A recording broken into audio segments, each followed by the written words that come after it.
में एकता भारतीय संस्कृति की पहचान है। भारतीय सांस्कृतिक पृष्ठभूमि अनेक धार्मिक मान्यताओं और परंपराओं से मिलकर बनी है। धार्मिक और सांस्कृतिक तौर पर अत्यधिक भिन्नता होने के बावजूद भारत एक ऐसा देश है जहां सभी धर्मों को बराबर मान सम्मान और अधिकार दिए गए हैं। भारत में सभी धर्म के लोगों ने समय समय पर अपनी बुद्धिमत्ता, वीरता और कर्तव्य निष्ठता का परिचय दिया है। इन्हीं धर्मों में सिख धर्म भी है। बात चाहे भारत की आजादी के समय की हो अथवा मौजूदा समय में देश में सामाजिक, आर्थिक, राजनीतिक या प्रशासनिक भूमिका की, इन सब में सिख समुदाय का नाम काफी सम्मान के साथ लिया जाता है। भारतीय इतिहास में सिख धर्म का भी एक लंबा इतिहास और महत्व रहा है। लिहाजा हम इस ऑडियो आर्टिकल के जरिए सिख धर्म से जुड़े सभी पहलुओं पर बात करेंगे। तो आइए सबसे पहले जानते हैं क्या है सिख धर्म। जीवन जीने के तरीके और दर्शन की वजह से सिख धर्म अपने समय से काफी आगे है। आज दुनिया भर में लगभग 20 मिलियन से अधिक लोग सिख धर्म के अनुयायी हैं। सिख धर्म हर समय ईश्वर की भक्ति और स्मरण, सच्चा जीवन, मानव जाति की समानता और सामाजिक न्याय का संदेश देता है। 500 साल पहले गुरु नानक देव ने सिख धर्म की स्थापना की थी। पंजाबी भाषा में सिख शब्द का अर्थ डिसाइपल यानी शिष्य से है। सिख दरअसल ईश्वर के वे शिष्य हैं जो श्री गुरु ग्रंथ साहिब में संकलित सिखों के 10 गुरुओं के लेखों और शिक्षाओं का पालन करते हैं। गुरु शब्द की सिख धर्म में एक बहुत ही विशिष्ट परिभाषा है। सिख धर्म में गुरु शब्द का मतलब उन 10 प्रबुद्ध गुरुओं से है जिन्होंने मानव जाति के मार्गदर्शन और कल्याण के लिए अवतरण लिया हो। सिख गुरु कहलाने का सम्मान 1469 में गुरु नानक से शुरू होकर 1708 में गुरु गोबिंद सिंह तक 10 गुरुओं पर लागू होता है। इसके बाद यह सिखों के पवित्र ग्रंथ गुरु ग्रंथ साहिब को संदर्भित करता है। ऐसे में आगे हम सिखों के 10 गुरुओं के बारे में संक्षेप में समझने की कोशिश करेंगे। पहले शुरुआती 5 सिख गुरुओं के बारे में जान समझ लेते हैं। सिख धर्म के संस्थापक और सिखों के पहले गुरु गुरु नानक देव थे। इनका जन्म 15 अप्रैल 1469 को पश्चिमी पंजाब के तलवंडी नामक गांव में एक साधारण हिंदू परिवार में हुआ था। उनके पिता मेहता कालियान दास स्थानीय मुस्लिम अधिकारियों के रोजगार में लेखाकार का काम किया करते थे। गुरु नानक देव ने प्रेम और समझदारी का संदेश दिया था। साथ ही इन्होंने हिंदुओं और मुसलमानों के अंधविश्वासों और कर्म कांडों की आलोचना की थी। गुरु नानक द्वारा स्थापित किए गए इस नए धर्म को उनके बाद लगातार 9 गुरुओं ने अपनाया। गुरु अंगद देव सिख धर्म के 10 गुरुओं में दूसरे स्थान पर थे। गुरु बनने से पहले उन्हें भाई लहना के नाम से जाना जाता था। वह 31 मार्च 1504 को पंजाब के फिरोजपुर के माटे दी सारी गांव में एक हिंदू परिवार में पैदा हुए थे। जब वह गुरु नानक देव से मिले थे तब वह 27 साल के थे। 1539 में गुरु नानक देव ने अंगद देव को अपना उत्तराधिकारी नियुक्त किया था। उन्होंने गुरु नानक द्वारा शुरू किए गए कार्य को जारी रखा और सिख धर्म में कई उल्लेखनीय योगदान भी दिए। उन्होंने पुराने पंजाबी अक्षरों को संशोधित करके एक सरलीकृत वर्णमाला के उपयोग को लोकप्रिय बनाया, जिसे अब गुरुमुखी लिपि के रूप में जाना जाता है। इसके अलावा उन्होंने कई छंद लिखे जो गुरु ग्रंथ साहिब में शामिल हैं। 1552 में अपनी मृत्यु से पहले गुरु अंगद ने अमरदास को अपना उत्तराधिकारी बनाया था। सिखों के तीसरे गुरु की बात करें तो गुरु अमरदास का जन्म 5 मई 1479 को बसरके गांव में हुआ था। गुरु अमरदास ने सिखों के बीच लंगर नामक मुक्त सांप्रदायिक रसोई को संस्थागत रूप दिया। लंगर की रसोई दिन रात सेवा के लिए खुली रहती थी और यह परंपरा आज भी चली आ रही है। गुरु अमरदास ने अपने धार्मिक ग्रंथों के लिए गुरु नानक और गुरु अंगद के भजनों सहित लेखन को संग्रहित करने का काम किया था। गुरु अमरदास ने समाज में लैंगिक समानता पर काम किया। सिख धर्म के संदेश को फैलाने के लिए 52 महिलाओं वाली मसंद नामक एक बैंड को प्रशिक्षित भी किया। उन्होंने देश भर में 22 सूबे भी स्थापित किए जिन्हें मंजी कहा जाता था। 1567 में लाहौर जाते समय मुगल सम्राट अकबर गुरु अमरदास से मिले थे। गुरु अमरदास से प्रभावित होकर अकबर ने लंगर रसोई का समर्थन करने का प्रयास किया था। गुरु अमरदास ने समाज में व्याप्त पर्दा प्रथा और सती प्रथा जैसी कुरीतियों का भी पुरजोर विरोध किया था। 1574 में अपनी मृत्यु से पहले उन्होंने गुरु रामदास को अपना उत्तराधिकारी बनाया। सिखों के चौथे गुरु यानी गुरु रामदास का जन्म 24 सितंबर 1534 को लाहौर के साधारण परिवार में हुआ था। उनके बचपन का नाम जेठा था। उन्होंने रामदासपुर शहर को बसाने का काम शुरू किया था। इसके अलावा सिखों के पवित्र शहर अमृतसर को बसाने का श्रेय भी गुरु रामदास को जाता है। इसके अलावा इन्होंने विवाह के लिए आनंद कारज नामक व्यवस्था को शुरू किया था। 1 सितंबर 1581 को अंतिम सांस लेने से पहले गुरु रामदास ने अपने बड़े बेटे गुरु अर्जन को अपना उत्तराधिकारी घोषित किया। गुरु अर्जन यानी सिखों के 5वें गुरु का जन्म 15 अप्रैल 1563 को हुआ था। गुरु अर्जन ने संतोखसर और अमृतसर के 2 तालाबों को पूरा किया और रामदासपुर का विस्तार किया। इसके अलावा उन्होंने अमृतसर के तालाब के बीच में श्री हरमंदिर साहिब यानी स्वर्ण मंदिर की नींव रखी। इनके समकालीन मुगल शासक सम्राट अकबर और जहांगीर रहे। गुरु अर्जन देव को अपने बड़े भाई पृथ्वीचंद और दिल्ली के अमीर हिंदू बैंकर चंदू शाह के षड्यंत्रों का शिकार होना पड़ा था। फलतः जहांगीर ने मुर्तजा खां से गुरु अर्जन को पकड़कर जेल में डालने का आदेश दे दिया था। जहांगीर के समक्ष पेश होने से पहले गुरु अर्जन ने अपने पुत्र हरगोविंद को अपना उत्तराधिकारी घोषित किया था। जेल में गुरु अर्जन को यातनाएं दी गई और उन्हें प्रताड़ित किया गया। 30 मई 1606 को रावी नदी में स्नान करने के दौरान उन्होंने अंतिम सांस ली। आइए अब आखिरी 5 सिख गुरुओं को फौरी तौर पर देख लेते हैं। गुरु हरगोबिंद सिखों के छठे गुरु थे। इनका जन्म 1595 को वडाली गांव में हुआ था। गुरु हरगोबिंद ने अमृतसर में स्वर्ण मंदिर के सामने एक नए मंदिर अकाल तख्त की नींव रखी। गुरु हरगोबिंद ने मीरी और पीरी नामक 2 कृपाणों की अवधारणा रखी थी। मीरी धर्मनिरपेक्ष शक्ति की अवधारणा का प्रतीक, जबकि पीरी आध्यात्मिक अधिकार की अवधारणा का प्रतीक है। उन्होंने किरतपुर शहर और करतारपुर में ब्यास नदी के तट पर हरगोबिंदपुर शहर का निर्माण किया।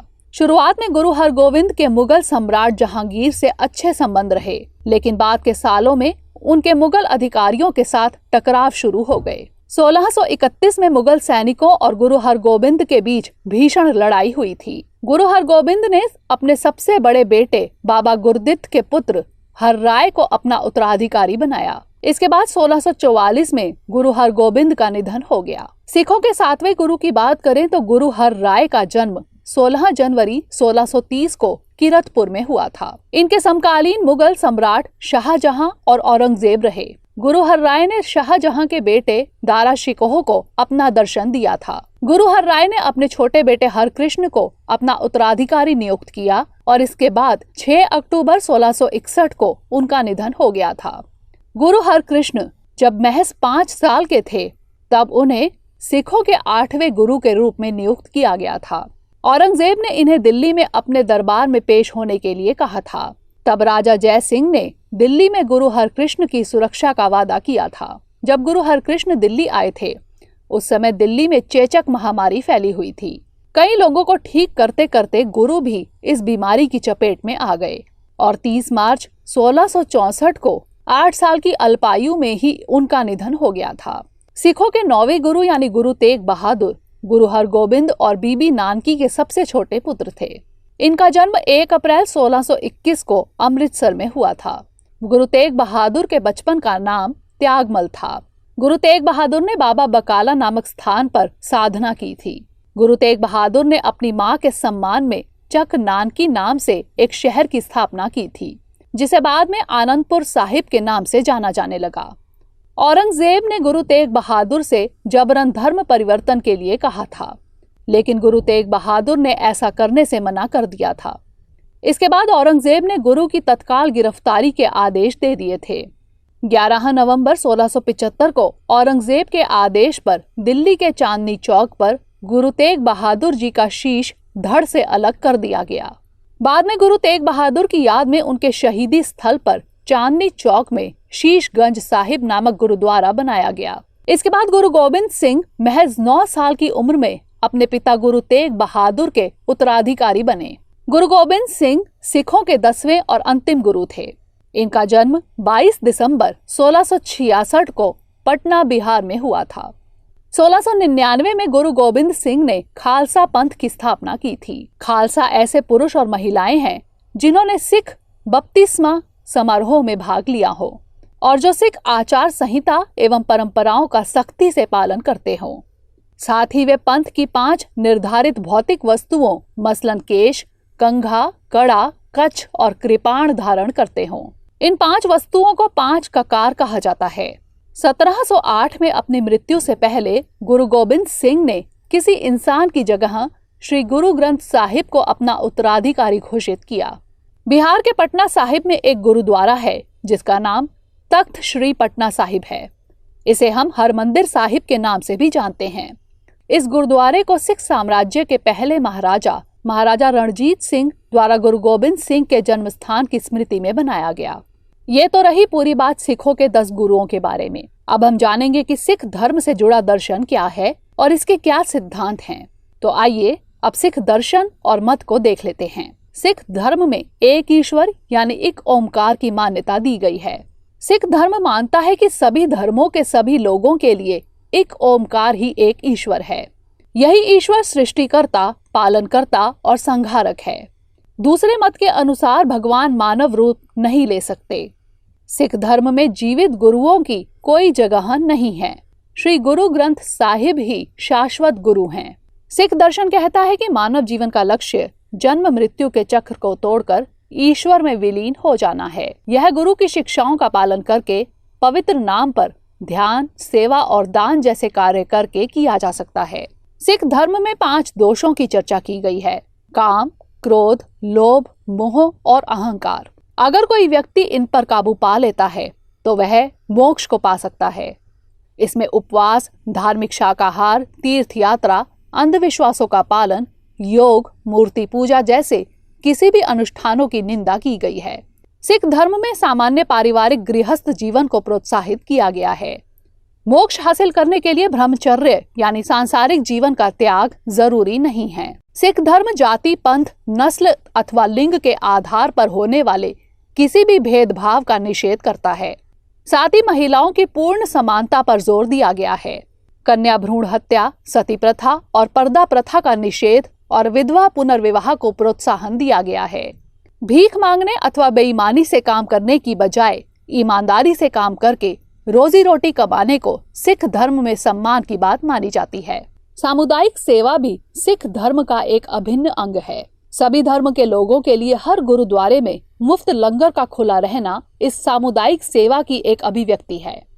इन सबके अलावा आधिकारिक सिख आचार संहिता रहत मर्यादा नामक पुस्तक में सिखों के आचरण और रीति रिवाजों का जिक्र किया गया है। अकाल तख्त द्वारा स्वीकृत और सिख पंथ द्वारा अनुमोदित इस पुस्तक में 4 अनुष्ठानों का जिक्र किया गया है। पहला अनुष्ठान है जन्म अथवा नामकरण संस्कार, दूसरा अमृत संस्कार, तीसरा आनंद संस्कार और चौथा अंतिम संस्कार। सिख मत के अनुसार प्रत्येक सिख को 3 कर्तव्यों का पालन करना चाहिए। ये कर्तव्य हैं नाम जपना, कीरत करना और दान करना। नाम जपना यानी हमेशा ईश्वर का ध्यान करना, कीरत करना यानी ईमानदारी से अपना जीवन यापन करना, दान करने को सिख धर्म में वंड छकना भी कहते हैं। इसका अर्थ है कि अपनी कमाई को दूसरों के साथ साझा करना, अर्थात दूसरों को दान देना और उनकी देखभाल करना। ऐसे में हम कह सकते हैं कि सिख धर्म अपने सिद्धांतों और दर्शन के आधार पर दयालुता, प्रेम, सद्भाव, कर्तव्यनिष्ठता और भाईचारे का परिचय देता है। भारतीय इतिहास में सिख धर्म ने इसी तरीके से समय समय पर अपना परिचय दिया है। तो आइए अब आजादी से पहले के सिख धर्म को देख लेते हैं। 10 सिख गुरुओं के बाद गुरुओं का अनुसरण करने वाले सिखों के पहले सैन्य नेता बंदा सिंह बहादुर थे। उन्होंने मुगलों के खिलाफ एक सफल अभियान का नेतृत्व किया था। 1716 में उन्हें मुगलों ने पकड़कर उनकी हत्या कर दी थी। इस सदी के मध्य तक सिखों ने दोबारा अपना वर्चस्व स्थापित किया।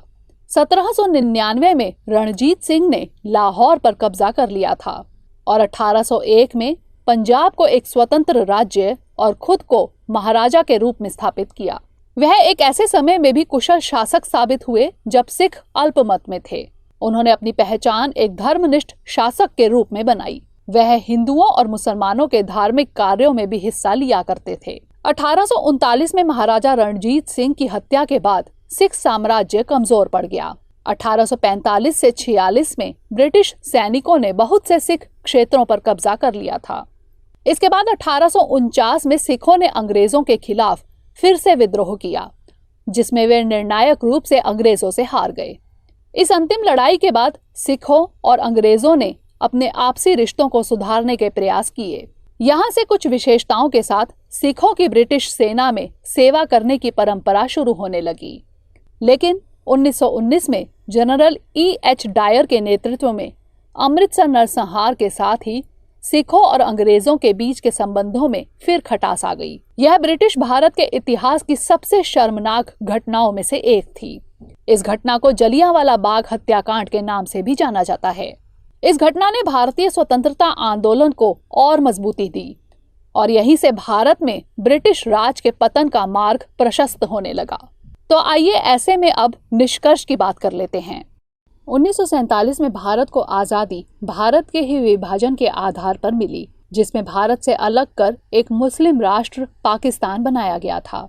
इस विभाजन का असर सिख धर्म के लोगों पर भी साफ तौर पर देखने को मिला था। इस विभाजन में कई सिख परिवारों को अपनों से बिछड़ना पड़ा। सिखों ने अपने कई विशेषाधिकार और अपनी अधिकांश भूमि खो दी। मुस्लिम बाहुल्य वाला पश्चिमी इलाका हिस्सा पाकिस्तान का पंजाब प्रांत बनाया गया और सिख बाहुल्य वाला पूर्वी हिस्सा भारत का पंजाब राज्य बनाया गया। दरअसल पंजाब शब्द का पहला ज्ञात दस्तावेज इब्न बतूता के लेखन में मिलता है। इसके अलावा अबुल फजल ने आईने अकबरी में पंजनाद और महाभारत में भी पंचनाद के रूप में इसका वर्णन मिलता है। पंजनाद का साधारण सा मतलब होता है 5 नदियों का देश। जहांगीर ने अपनी पुस्तक तुज़ुके जहांगीरी में भी पंजाब शब्द का उल्लेख किया था। 1966 में सिखों द्वारा अलग सिख राज्य की मांग के बाद पंजाब को 3 भागों में बांटा गया। पंजाब, हरियाणा और चंडीगढ़ केंद्र शासित राज्य। इसी दौरान पंजाब के कई इलाकों को हिमाचल प्रदेश में मिला दिया गया। ये विभाजन द पंजाब रीऑर्गेनाइजेशन एक्ट 1966 के तहत किए गए। इसके बाद भी सिख पूरी तरह संतुष्ट नहीं हुए। यह असंतोष आगे चलकर राजनीतिक रूप धारण कर लिया और हिंदू सिख दंगों के रूप में सामने आया। इन दंगों में सिख नेता के रूप में जरनैल सिंह भिंडरावाले का नाम सामने आया। 1983 में भिंडरावाले और उनके निकटतम सहयोगियों ने सिखों के पवित्र स्थान अमृतसर के स्वर्ण मंदिर परिसर में शरण ली।